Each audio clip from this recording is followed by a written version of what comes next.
Shades of Honor, Book 1 of the Grayson Brothers series, written by Wendy Lindstrom, narrated by Julia Motica at Brickshop Audiobooks. Chapter 1. Fredonia, New York, August 1870. He always knew he'd come back. Everything he'd ever wanted was here. Radford Grayson inhaled pine-scented air deep into his lungs and listened to the whine of a saw blade chewing through dense wood. It echoed along Canada Way Creek, which cut a deep, winding path behind the sawmill and emptied into Lake Erie a few miles north of Fredonia. The sound made Radford's legs tingle from the memory of standing on the vibrating sawmill table as a boy, feeding the huge, whirring blade for his father. He missed the rhythmic sound of saws and the gasp and belch of the old boiler. He missed the spongy feel of sawdust-littered earth beneath his feet and the constant squabbling of his 3 younger brothers. He needed to stay this time, even if it meant living a lie. Rebecca was depending on him. Radford had let her down so often. His 4-year-old daughter feared everything. Even now, he could feel her tremble as she clutched her blanket and cowered against his thigh. "Let's move over there," Radford said, then led her to the far end of the building where it was quieter. Kneeling, he cupped her face in his palms, vowing to himself that it would be the last time he uprooted her, that they would make a real home in this small village of Fredonia that held so many of his cherished memories. "I'll tell Uncle Kyle to stop the noise, then come get you," he said, hoping it was Kyle running the saw. Rebecca caught his hand. "You said you wouldn't leave me." "I'm just going inside this building. I'll only be gone a few seconds." As though she had expected his answer, Rebecca's hand slipped from his. Eyes full of resignation, she sat on the mill steps, slowly drawing her knees up until her toes pointed and her heels rested against the back of the stair tread. She bunched her blanket on her knees and laid her head on it, staring silently at the swaying maple trees beside the barn. Her dejection pierced Radford, but he knew the noise inside the building would panic her more than his momentary absence. "I'll hurry, Sprite." He stroked her brown curls, then started up the stairs. "You promised, Daddy." Those 3 little words, spoken so softly to his back, stopped Radford mid-stride. He had promised not to leave her again. Rebecca's fear of being without him was real. Radford's last job with the railroad had taken him away too many times when she'd begged him not to leave her. In infancy, she'd been abandoned by her own mother. Olivia Jordan had refused to sacrifice her life as a ballerina for marriage and motherhood. Later, Rebecca's nanny, the only woman Rebecca had grown to love, began her own family and moved away. The last nanny had abused Rebecca so badly that his daughter hadn't spoken for a month after Radford dismissed the wretched woman. No wonder Rebecca was afraid to be left alone. Though it would have only taken a moment to hail his brother, Radford turned back, unwilling to subject Rebecca to any more unnecessary doubt. He knelt down and offered his hand, melting at the sudden joy reflected in her eyes. "We'll see if we can get Uncle Kyle's attention another way." Radford carried his daughter around a stack of hewn trees, marveling at the size of his father's once small operation. Thrilled with the chance to work the sawmill again, he surveyed the new 200-foot plank structure that had replaced his father's old building. It boasted a slab wood sign that read Grayson's Lumber and Timber Works, hanging proudly over a door made from several unmatched slats. Radford chuckled at the irony of a lumber mill displaying its scrap in such an obvious manner. He knew immediately it had to be Kyle's idea. Though only a year younger than Radford, Kyle had established himself as a businessman by the age of 10. Radford smiled, remembering how Kyle had started selling the sawdust from the mill as insulation around the foundation of homes and businesses, and how he'd wanted Radford to become his partner. But Radford had been busy learning to run the family sawmill for their father, who had grown too crippled to endure the long days. Radford expected to spend his life building their family sawmill, but the war came, and he enlisted in the Union Army. After his first bloody battle, Radford was so ashamed of his actions, he'd lost the ability to come home and look his father in the eyes, or endure his brother's misplaced admiration. The thought of Kyle and his 2 younger brothers, Duke and Boyd, filled Radford with an urgent need to see them. Tightening his arms around Rebecca, he turned a slow circle, drinking in the glorious feel and scent of home. He lowered her to the ground, then scooped up a handful of earth and wood fragments. "Smell that, Sprite? That's white pine and rich farming soil. Home, sweetheart." He opened her hand and placed the sawdust-speckled soil in her palm, then smiled when she sniffed it. "It smells like—" Her brow furrowed, and she sniffed again. "Like Christmas." "It is, sweetheart." He pressed her hand to his heart. "In here, it is." Rebecca's gaze shifted, and she pointed behind him. "Who's that?" Radford looked over his shoulder, then stood. The yard was deserted, except for a skinny boy in a wrinkled shirt and baggy brown breeches who was dragging a thick iron chain from the barn. He watched with admiration as the determined lad struggled to pull the heavy iron rope toward his feed wagon. After a moment, the boy paused, drew his shirt sleeve across his forehead, and glanced at the mill with an audible sigh. That's when Radford's curiosity turned to true amazement. It wasn't a lad at all. It was a girl. Gads, it was Evie Tucker. The sight of Kyle's fiancée in boots and breeches caught Radford off guard. He thought Evelyn would have outgrown her boyish ways at age 21. The last time he'd seen her was 4 years earlier at his father's funeral. Though she had worn a dress on that occasion, Radford had been too blinded by grief to notice more than Evelyn's blossoming figure. Now, she seemed taller and thinner, though far from feminine in her men's clothing, especially with her long, black hair twisted in an unflattering braid. Why, he wondered, did females insist on hiding what men found most sensual in a woman? Well, Evelyn's figure, or lack of one, was Kyle's concern, not Radford's. He took Rebecca's hand. "Let's go meet your future Aunt Evelyn," he said, crossing the yard slowly to accommodate Rebecca's short legs. Despite Evelyn's disheveled appearance, Radford smiled to himself as they approached his old neighbor. To a man who had lived with constant change most of his 25 years, there was something welcoming in the familiar sight of Evelyn in boy's clothing. It reminded him of his youth, when he and his brothers had played with Evelyn, when his conscience was clear and he could sleep without malignant nightmares that ate his soul. Radford ran his thumb over Rebecca's small hand, the feel of her soft skin drawing his mind away from the past. He halted behind Evelyn. "Need some help, tomboy?" Evelyn froze, with the chain clenched in her tired, calloused hands. There was only one person who had ever called her tomboy. The last time she'd heard that nickname was the day Radford left for Syracuse with her father to join the 149th New York Volunteers.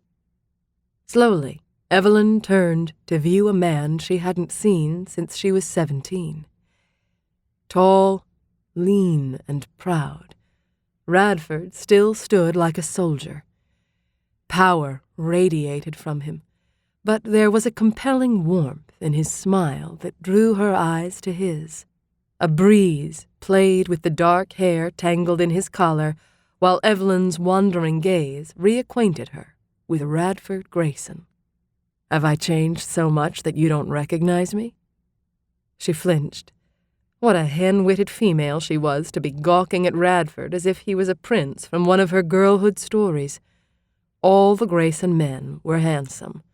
She shouldn't have expected Radford to be anything less, but merciful heaven, she hadn't expected him to be so changed.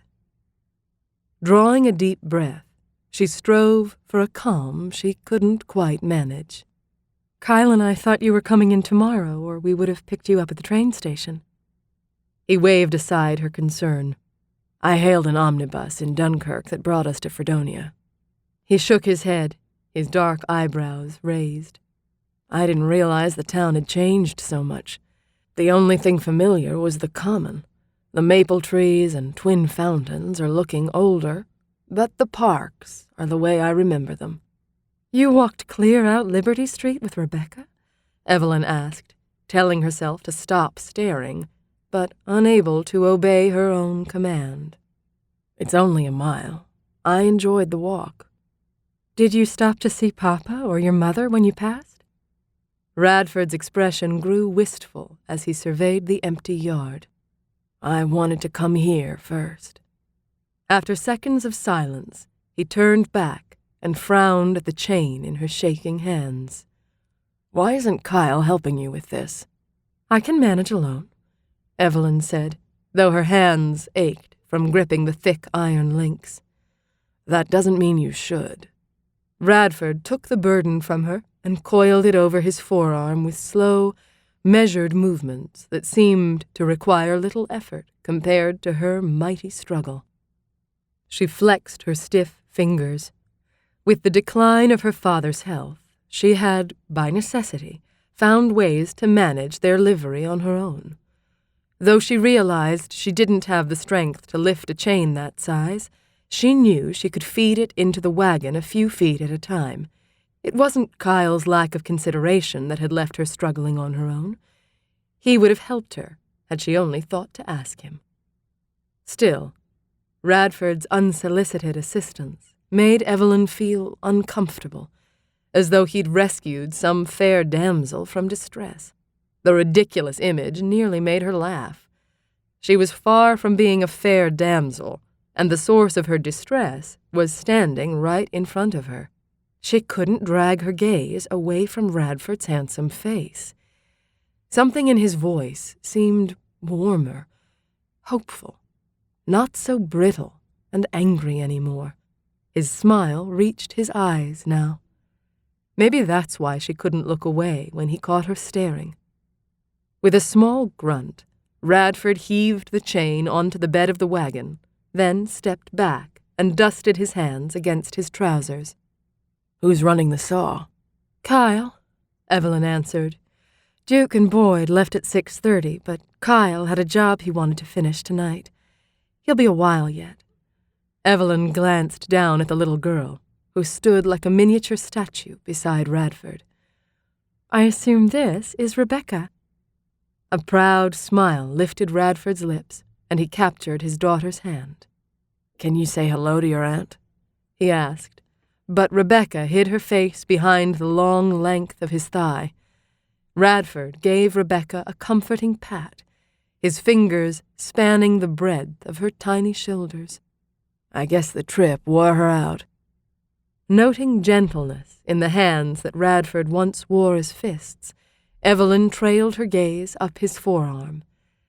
It was tanned and corded with muscle that shifted each time he stroked his daughter's small back. Intrigued by the contradiction of strength and gentleness, Evelyn wondered if he'd finally escaped the demons that drove him away years earlier. He met her eyes and smiled. A rush of warmth slammed into Evelyn's chest, and she glanced away. How unfair that Radford should be clean and handsome while she was covered with hay dust and smelled like her livery. He probably thought Kyle was out of his mind to be marrying her. To hide her unease, and to soothe Rebecca's, Evelyn squatted to the child's level. "I used to have a yellow blanket just like yours," she said, giving it a friendly tug.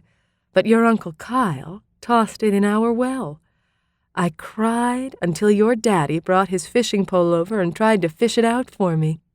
Evelyn left the story unfinished, thinking Rebecca would be curious enough to ask what happened.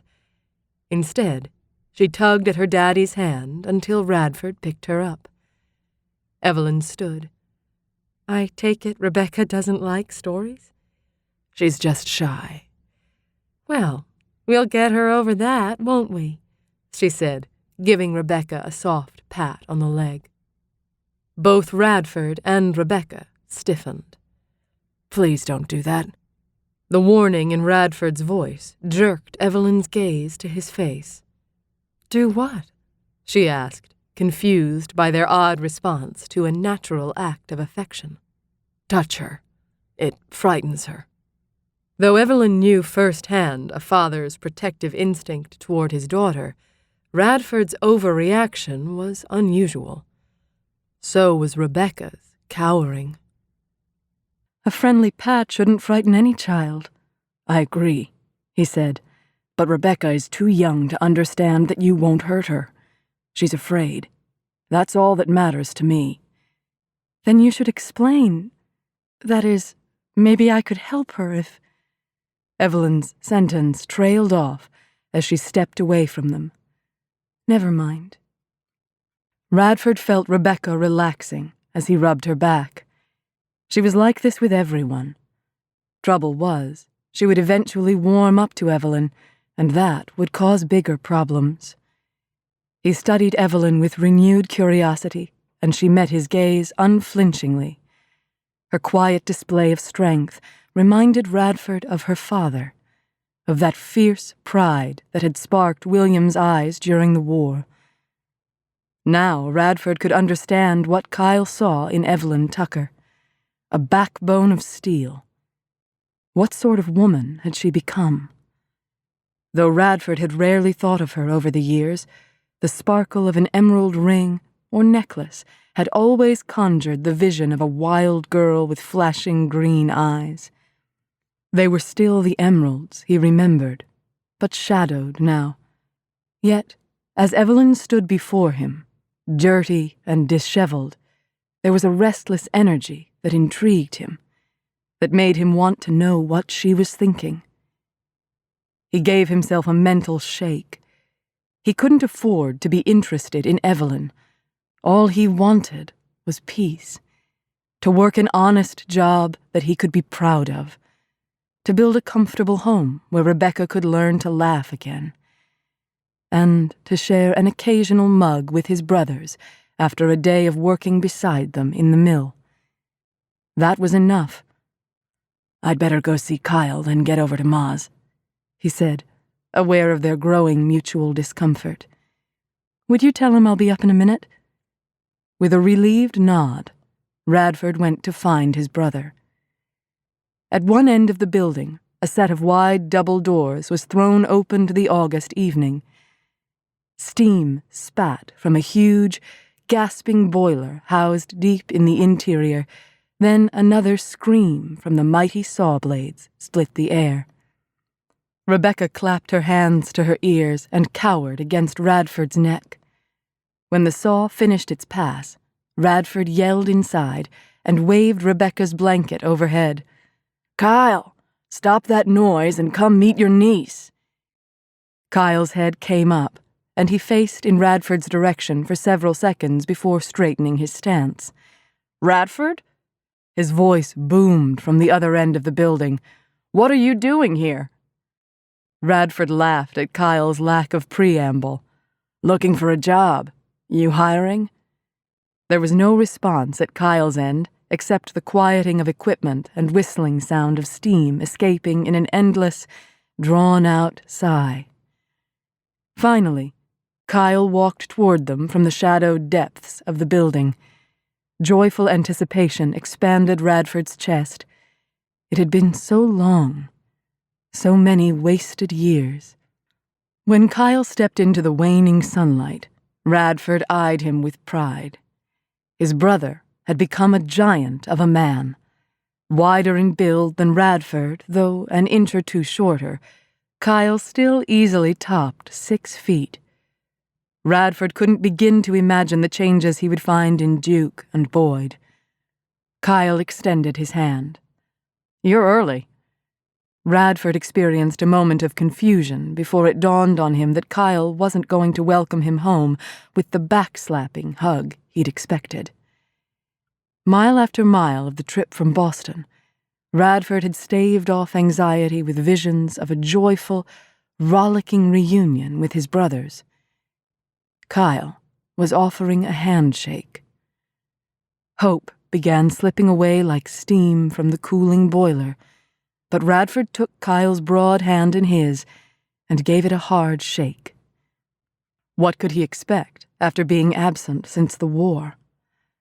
Though he'd come home occasionally during the last 5 years, he'd never stayed more than a few weeks before his shame drove him away again. It wouldn't this time, he vowed silently. Radford glanced at the mill building. "You've made changes while I've been away." "We expanded the building and bought a new mill so we could keep up with Tom Drake. You remember Tom?" "Of course. Our toughest competitor with the pretty daughter." Kyle nodded, but turned his attention to Rebecca, who was peeking at him. A grin climbed his cheek as he studied her.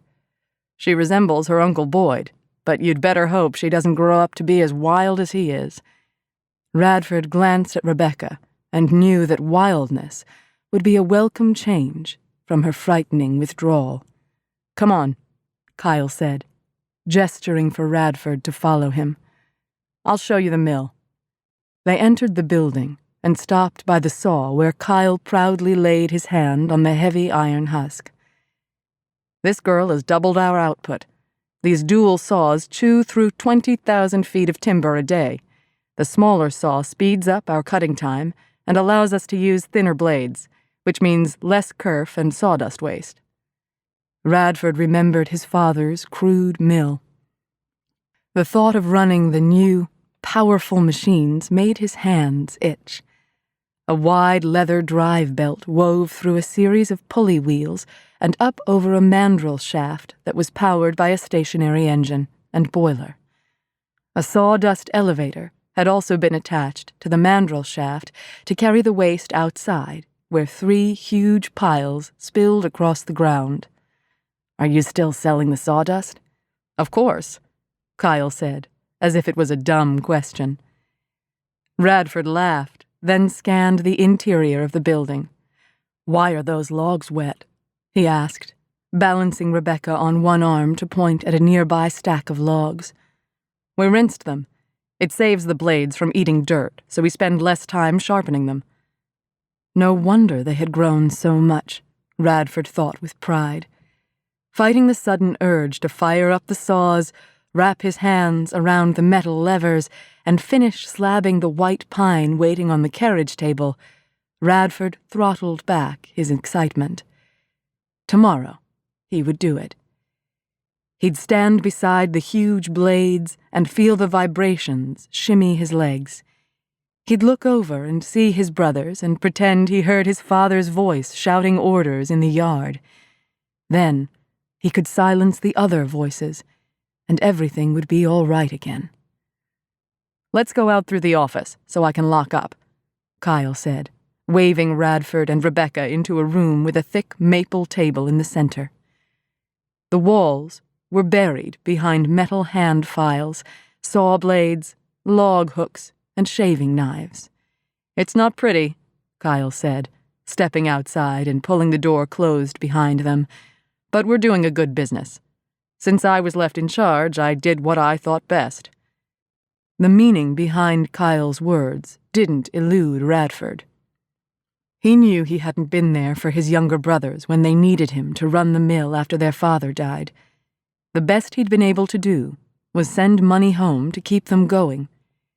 More than anything, Radford had wanted to resume his normal life after the war, but he couldn't suppress the nightmares or his violent physical reactions caused by them. His lack of control had shamed him so deeply that he moved to Boston to escape the sympathy in his brother's eyes. Unfortunately, his leaving had forced Kyle to run the mill instead of pursuing the law degree he'd wanted. And though Kyle had never said anything, Radford could still sense his brother's resentment. "You've done a great job, Kyle. I wouldn't have changed a thing," Radford said with sincerity. He glanced at Rebecca, who had suddenly perked up at the sound of Evelyn's wagon rattling across the yard. When she pulled up, Kyle propped his elbow on the side rail. "I guess your father wasn't up to the ride tonight. I thought he was feeling better." Evelyn shook her head. "He thinks he is, but he was too tired to even climb the stairs. He's napping on the sofa." Radford's chest constricted with fear. "What's wrong with William?" he asked, praying it was only a cold or sore back, but knowing from their shared experience in battle that it would take more than that to keep William Tucker down. "He's had seizures," Kyle said. Radford met Evelyn's worried gaze as she filled him in. "He had his first one 6 months ago. The second one happened 3 months later. He got his strength back after his first attack of apoplexy, but the last time drained him. He can talk now, but he still needs a cane to walk." Radford's gut tightened with the instinctive need to protect William, the man who'd been like a father, his friend, his mentor, since he was a boy. They had survived a war and too many years of hell together for William to be laid low by some inexplicable seizure. "Has he seen a doctor? A good one?" "Both times," Kyle said, "and he's been told he won't be able to work the livery anymore. Evelyn has been running it for him for the last 6 months, but it's not doing so well." He glanced at Evelyn. "It's not her fault. She manages fine and works hard, but it's too much for her." Evelyn straightened on her seat and opened her mouth, but Kyle held up his hand. "It is, Ev. You're killing yourself." Ignoring her scowl, he turned to Radford. "Naturally, William will be passing the livery to Evelyn and me when we marry, and I'd like you to run it for me, if you're staying, of course." "What?" Radford and Evelyn asked in shocked unison, their glances clashing before flying back to Kyle. "I have all the men I need at the mill. William can't work, and despite what Evelyn says, she can't run the livery alone," he said, glancing at Evelyn but directing his statement to Radford. Radford couldn't have been more shocked or offended had Kyle struck Rebecca. Radford owned 1/4 of their mill. Was Kyle worried that Radford had come home to reclaim his position as eldest? Was that why he was trying to keep him out of the mill? All Radford wanted was to work with his brothers.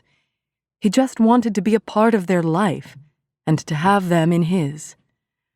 "I had planned to have one of my men help in the livery, but I'd feel better knowing you're there. I need someone I can trust, Radford.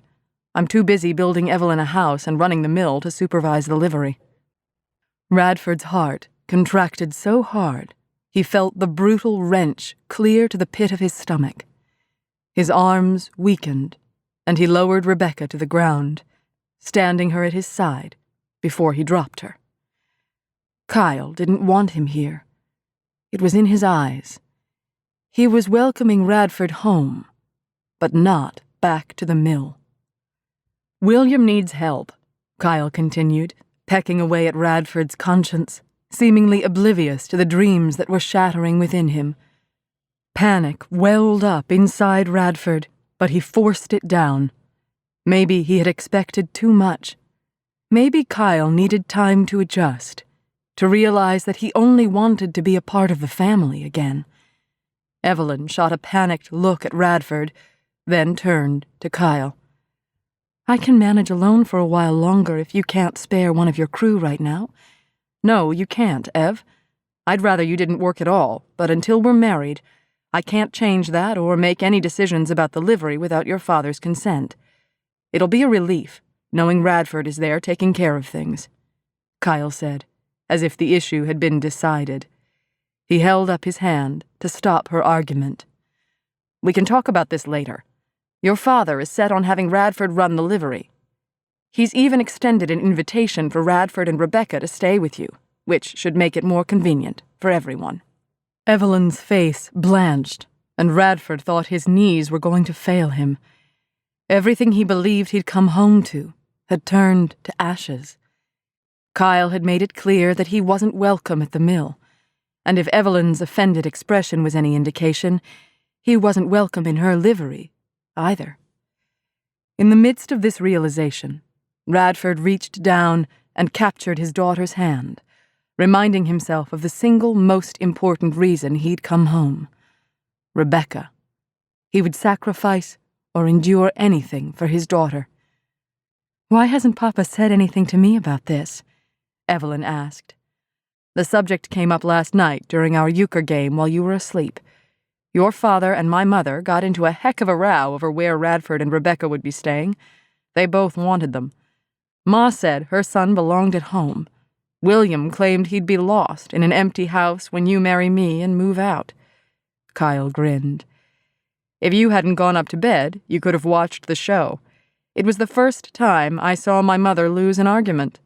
Kyle turned back to Radford. "William needs your help, Radford. He's hoping you'll lend a hand." Radford glanced at Evelyn, who kept her eyes downcast, and he knew she didn't like the situation any better than he did.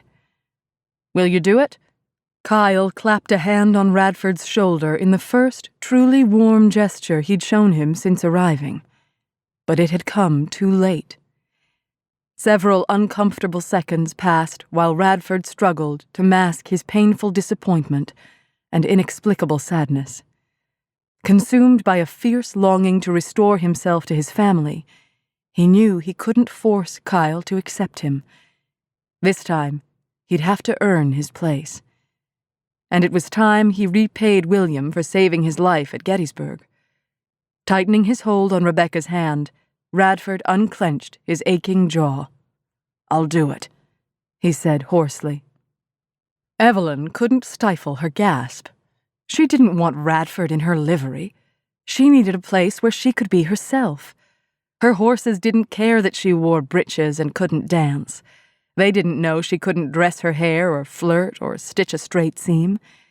She could talk to the horses about remedies for colic, the price of oats and linseed oil, and how to repair a harness. Outside the livery, Evelyn was a misfit. She was unable to connect with anyone, male or female. Even with Kyle, it was difficult to communicate. She couldn't imagine how awkward she would feel in Radford's presence. "What's wrong, Ev?" Kyle asked. She only shrugged.